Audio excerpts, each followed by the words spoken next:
Hello again, everyone. I hope you guys are having a great Sunday.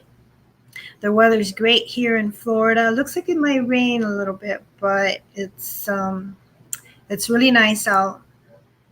Hot, though, really hot. Today is Sunday, June 13th, 2021, and we're here speaking and sharing truth. My name is Jolie, but you can call me Salah. Look it up in the Bible. I love that word. It's like a pause. I don't know. It's all over Psalms if you want to look it up. And you can't really gauge like a meaning on some places, but it's in the Word of God. Anyways, I wanted to share a few articles, read them to you, and then maybe do a short watch party. And this is your daily dose. So let's see what we got here. Let's make this big. This article is in Newsmax, and I'll read it for you. The title is Trump Says Fauci is Science Fiction. That's probably not a surprise to many of us, right? Although, at one time we were called conspiracy theorists for saying the things we were saying and believing the things that we did. Now, truth is being revealed, and, we're what's going to happen with the people that actually, unfriended you or was mean and nasty to you when they find out that you were speaking truth? I mean, you can't be mad at those people because they were deceived. And at one point we were all deceived. So all we could do is pray and forgive. That's what God wants. So anyways, this article reads, I'm not going to read that first word because I don't believe that first word. President Donald Trump on Thursday joined a chorus of criticism stemming from a trove of emails from White House advisor Anthony Fauci, including those related to the origin of the pandemic from China. The pandemic in China. In a blistering attack posted on his Save America site, which is exciting because I thought that site was not up and operational anymore. So I'm happy to hear that it is, because we were doing a weekly recap of the president's press releases. So we will be starting that again. Anyways, Trump called Fauci, whom he appointed as a leader of the Trump administration's task force, science fiction, right? Science fiction. And it's true because, who should know better than that particular person, that doctor? And now we see that he did know better, but he had apparently had a purpose to saying the things that he did, and also leading people the way he did, like a narrative, like propaganda, like what CNN was doing with us, scaring us, feeding us information to make us afraid. We were already afraid, but they wanted more fear because that was great for their ratings. And they led the narrative, They only shared with you what they wanted you to believe, whether it was true or not. And they hid from you the things that you probably would have understood and would have known that they were speaking lies to you. Because if they're giving you the whole picture instead of just what they want you to see, then you have the opportunity to use the brain that God gave you to figure out, well, this is true and this is not true, with your own mind instead of what they were feeding you.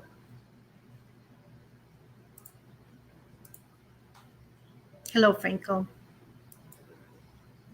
So anyway, let me go on and read a little bit more here. I can't say certain words, so you can go and read this article in its completion at newsmax.com.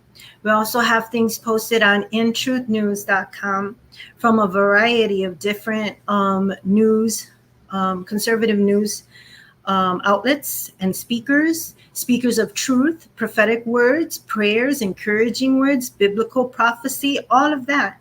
You can find that at inTruthNews.com. So let's go on. Just think how bad things would have gotten if I had followed Dr. Fauci's advice and never closed down travel from China. I hope that word doesn't get me in trouble like it did already. It's almost like we're not even in the United States, because you can't say certain things, or they try and shut you up, and they try and censor you, or they take your stuff off, and this has been going on for a long time.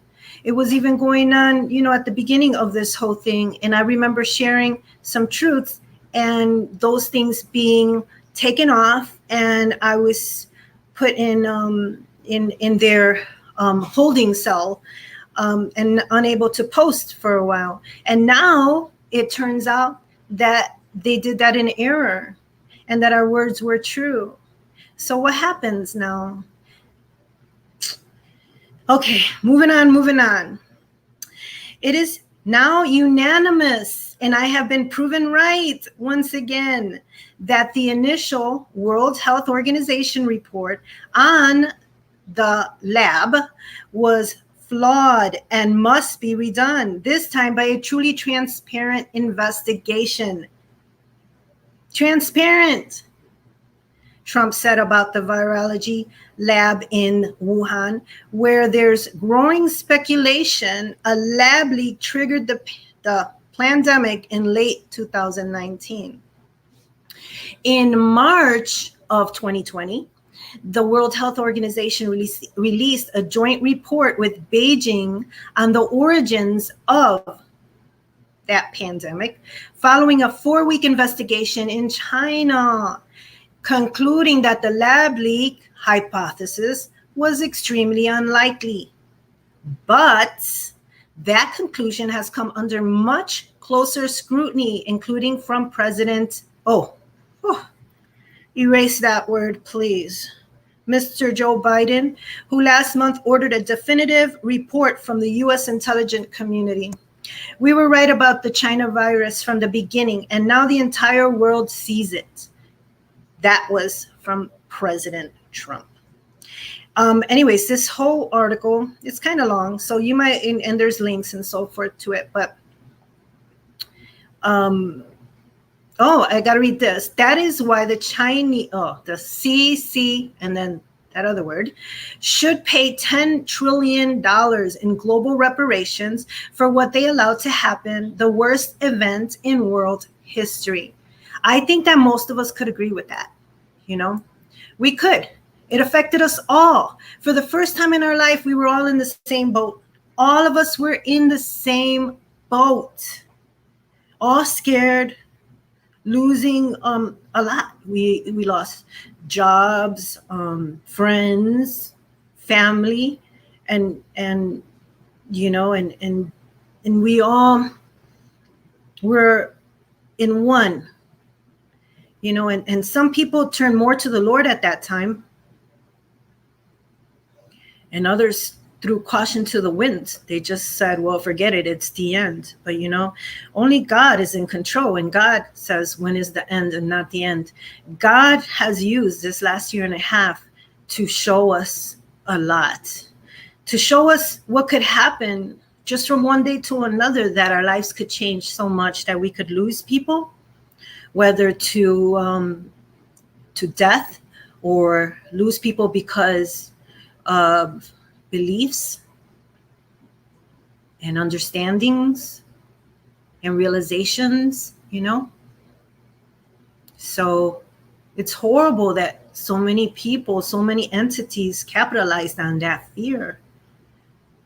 So let me see what else I got here. I know I'm trying to stick to the same type of schedule, or subject rather. So I'm gonna stick to Fauci for right now and share this article with you. This article is in the Blaze. It's actually thebl.tv, And I like their channel because they also have the Blaze TV also has live commentary and so forth, and they do a lot. They uncover a lot of truth. So anyways, this let's see, no.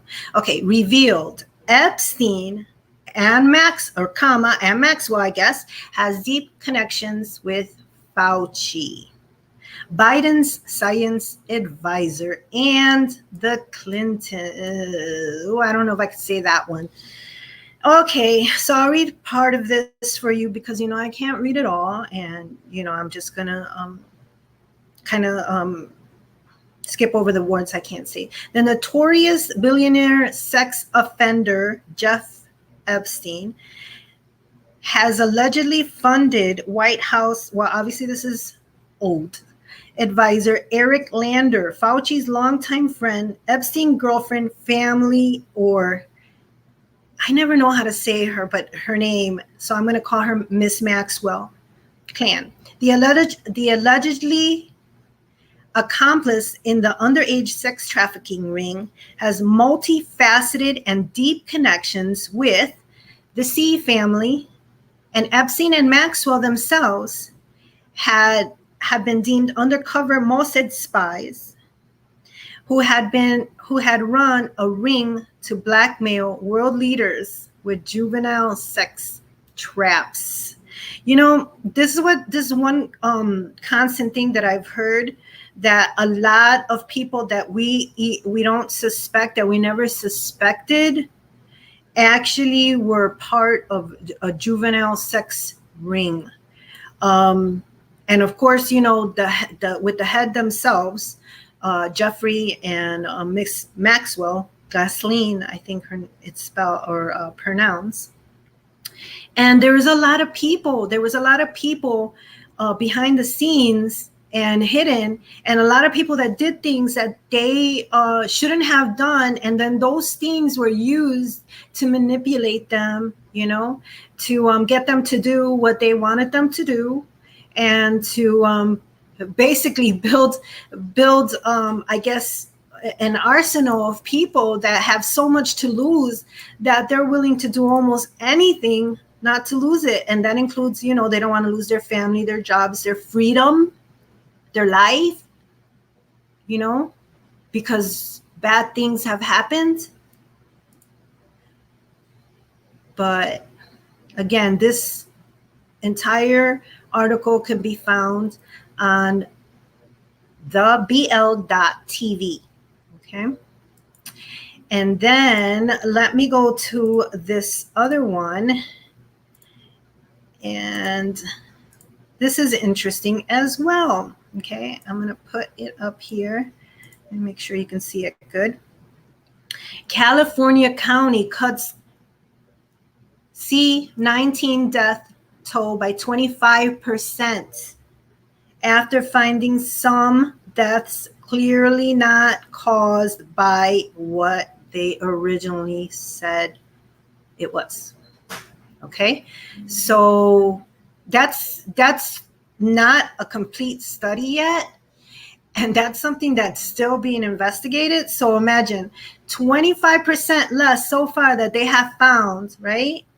County previously included deaths of anyone infected with the V, regardless of whether it was a direct or contributing cause. Okay. So, we've all heard the cases of people maybe dying of a motorcycle accident, where they've even found that. Suicides, heart attacks, different things like that were marked, attributed to the virus death. So, and you got to kind of wonder why, but we know why, right? Because they were paid more for those. That's why. Money talks to a lot of people, and everything else walks, right? So anyways, a California county cut its death toll by 25% after determining that some deaths were not a direct result of the virus. This was just a county, okay? So these are things that probably should be done all over the nation. I think it would help a lot to know, to give you peace of mind, because, you know, we've been in one continuous state of worry after another for 18 plus months. And so it would be so nice to know that we don't have to be afraid of anything, because you know what? God made us. God equipped us with what we need to overcome a lot of things. He is the one that heals us, and he created us to have our immune system get stronger and overcome the things that attack us, you know? So we have to, and I know it's easier said than done sometimes, but we have to learn how to have more faith in God and believe his word and not what we're hearing coming from, you know, news media, news stations that have a lot to gain from added viewers that are glued to the television trying to find a glimmer of hope in their scary words, you know, as they show you picture after picture of things that are just meant to just keep your heart beating really, really fast, you know. Anyways, I have a Watchman party, and it's not too long, but it's a good video, so I wanted to share it with you because it's kind of a little bit humorous and a little bit, I don't know, it's almost like we're in the Twilight Zone. Okay, so this is Dr. Steve Turley, and you may recognize him because I have shared his posts and his videos before. The title is Putin Accuses Biden of Persecuting Trump Supporters. So it's so funny, you know. We're living like in a Twilight Zone that now the whole world even sees what the obvious is, you know, that Christian conservatives, you know, I don't understand why they're being attacked in so many different ways. And I understand why they're being censored, because the people that are doing the censoring don't want the truth to come out. So that's pretty much why. But anyways, I just thought this was a good video for you to see. And we have to open our eyes. We have to speak in truth. We have to be courageous. And we have to trust God. So here's Dr. Steve Turley. President Vladimir Putin accuses bumbling Biden of persecuting Trump supporters. In this video, we're taking a look at the latest blow across Biden's bow from Putin, how President Trump is trolling Biden's upcoming summit with Putin, and how all the attempts of Biden to demonize Russia are only blowing up in his face. You're not going to want to miss this. Greetings, everyone. Dr. Steve here with you. Great to be with you. As always, we are your daily fake news antidotes. Each and every day, we provide patriotic analysis to help you to think better so you can feel better in these crazy and turbulent times. So if you haven't already done so, you know what to do. Make sure to smack that bell and subscribe. But before we jump into things here, let's give a huge shout out to the sponsor of this video, and that is collagen, available at my special website, healthwithsteveturley.com. Many health experts now agree that consuming collagen helps to renew and revitalize how you look and how you feel. Taking collagen regularly can revitalize your body, can make your skin, bones, even your hair look and feel more healthy and youthful. And now, if you click on that link below today, you're going to get up to 51% off your order. So don't wait, click on that link below today. Get your own collagen supply. You'll be glad that you did. All right, yeah. Let's dive right in here. We have an amazing development with this upcoming summit between Russian President Vladimir Putin and Sleepy Joe. Okay, the two leaders are scheduled to meet in Geneva, Switzerland on Wednesday, but it's already being widely reported that Putin will be pressing Biden on what Putin perceives to be human rights violations being perpetrated against Trump supporters who attended the mostly peaceful protests at the U.S. Capitol on January 6th. The Russian Foreign Minister Sergei Lavrov has pointed out in recent weeks how U.S. authorities are ironically violating human rights of their own dissidents, which, of course, they're always accusing Russia of doing. Lavrov said, quote, "We are ready to talk. We have no taboo topics. We'll discuss whatever we think is necessary. will be ready to answer the questions that the American side will raise.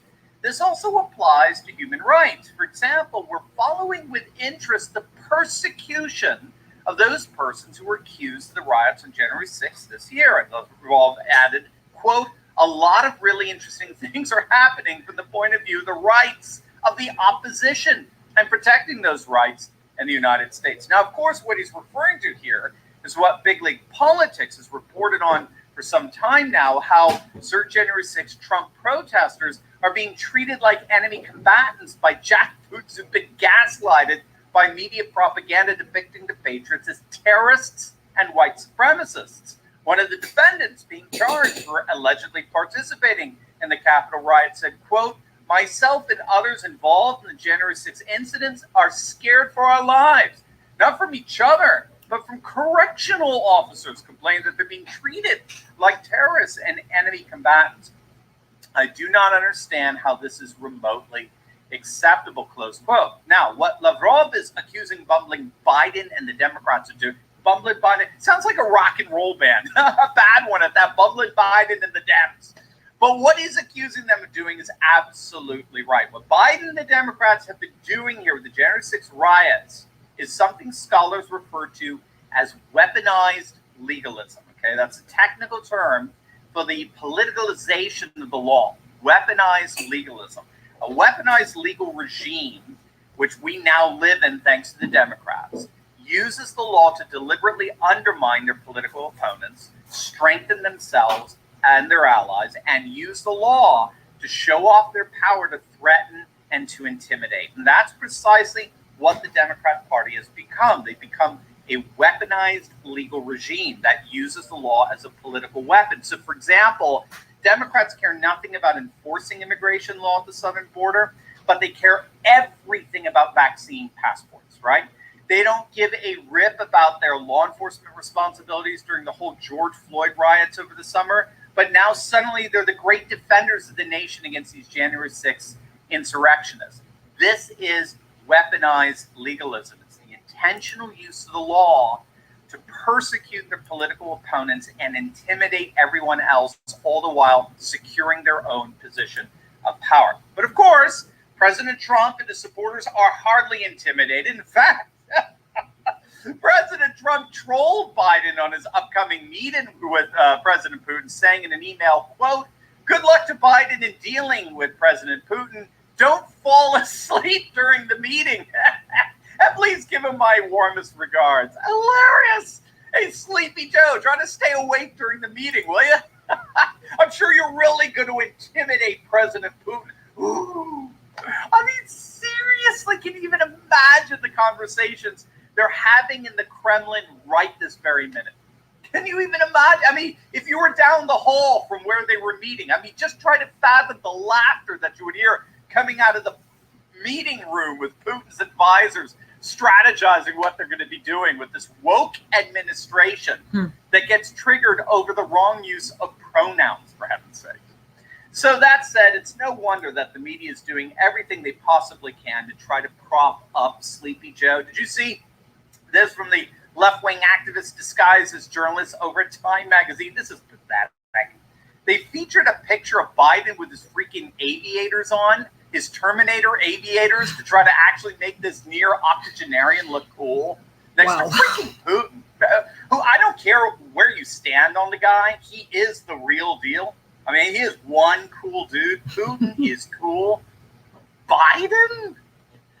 I mean, it's sad. So Time is getting roasted for trying to obviously gaslight this whole thing ahead of time to try to desperately make it look like Biden has the upper hand here in terms of coolness. One pundit pointed out that Time actually had to feature an illustration of Biden, since a high-definition photo would reveal how weak and feeble he actually is. Regardless, obviously, Putin is demonstrating some pretty clever geopolitics here. He's recognizing that the United States, under the democratic regime, has become increasingly totalitarian and authoritarian.